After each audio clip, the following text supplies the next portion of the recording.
All right, let's talk a little bit about freedom. Seems like a broad topic.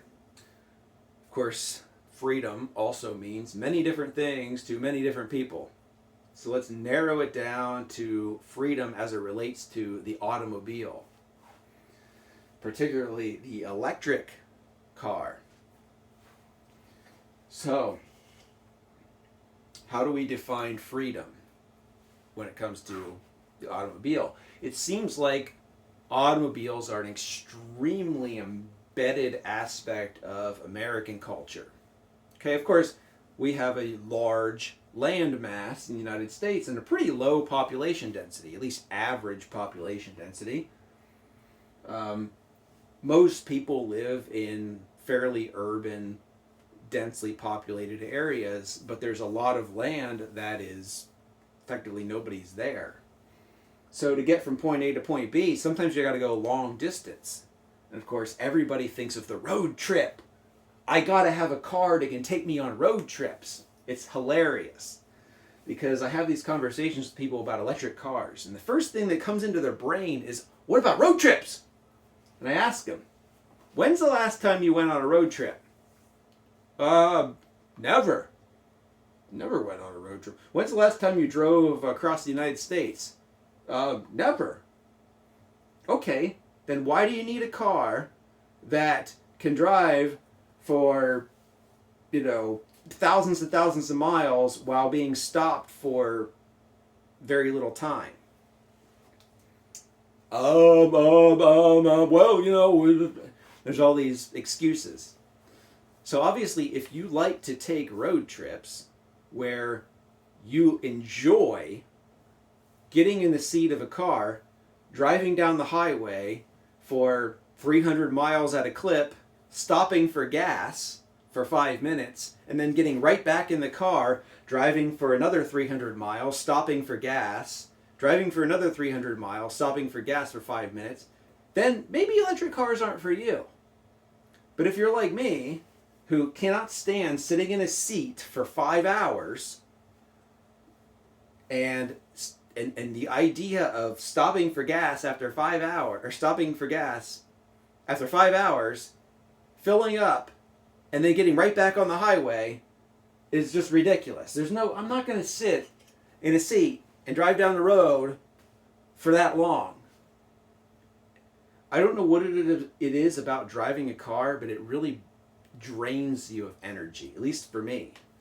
Every time I've gone any kind of long distance, and the longest I've ever driven long distance, maybe 300 or 350 miles, and it's not something that's enjoyable.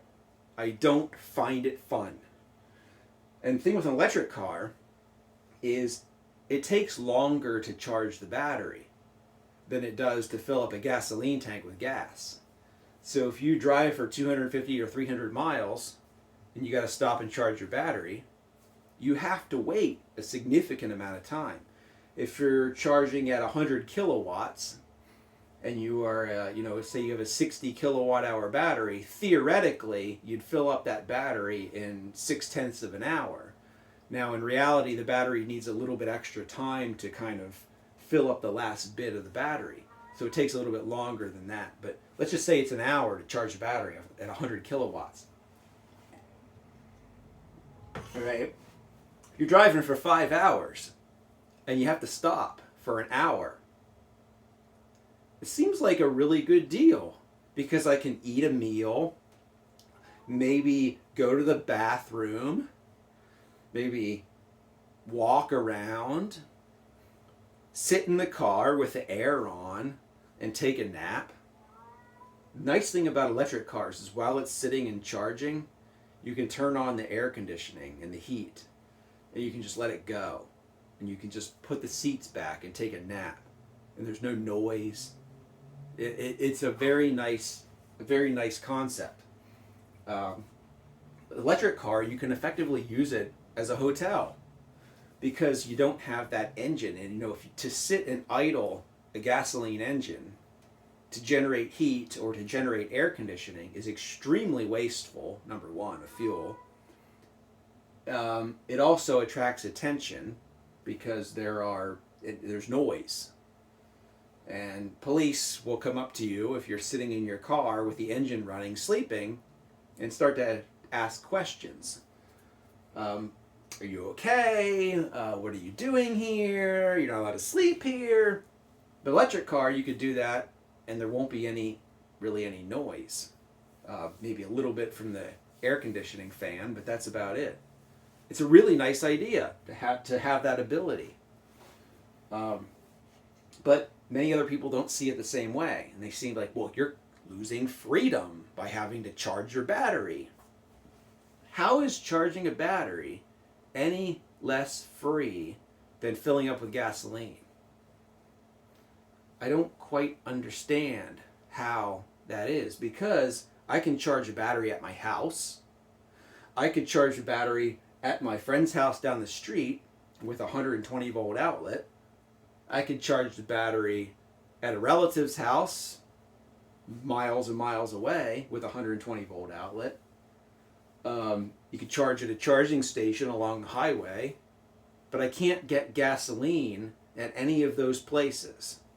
I can only get gasoline at a gas station. I can't make my own gasoline with solar panels, but I can make my own electricity with solar panels, and I can put it into the car and charge the battery. So I view a battery that gets charged with electricity as having a lot more options and a lot more opportunities, which means more freedom. And the idea that you can actually buy electric cars now. In the old days, you had no choice. An electric car was just nothing more than an idea. In most places, if you wanted one, you had to build it yourself. You had to convert a combustion engine car to an electric. And the performance of those wasn't very good. Whereas factory built electric car is much better. It's actually the same performance in terms of range and acceleration and all the other features of a car. It's just that when you charge the battery, it isn't 5 minutes and it's full of fuel. Okay?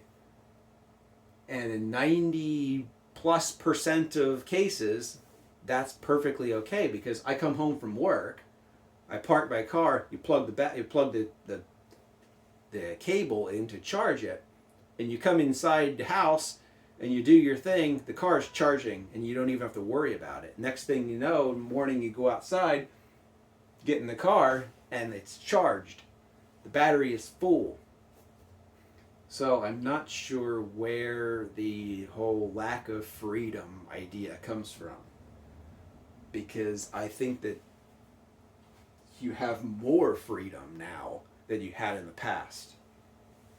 Clearly, I think there's some fear that somebody is going to come and swipe all of the internal combustion engines from people, and force them to drive electric cars when they don't want to, which obviously that's nothing but a conspiracy theory and is not going to happen. Did somebody steal your CRT television from you in 2004 when flat screens started to arrive on the market? No. You could keep your CRT as long as you wanted. I don't know anybody with a CRT TV right now, 2023. Because why in the world would I have this gigantic, heavy, bulky TV when you could get something like this that weighs almost nothing? How about cell phones? Landlines versus cell phones. Did somebody come to your house and say, you need to use a cell phone? You need to use a cell phone. You got to get rid of your landline. No.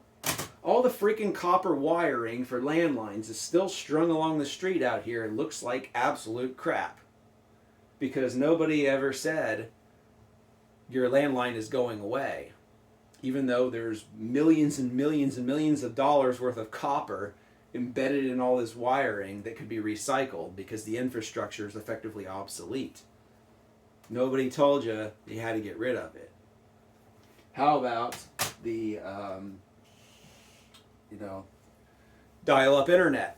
Somebody come into your house, say you got to get rid of dial-up internet, you got to go with cable instead. We're going to force you to get rid of this old obsolete technology. Nobody did that. It did not happen. Incandescent light bulbs.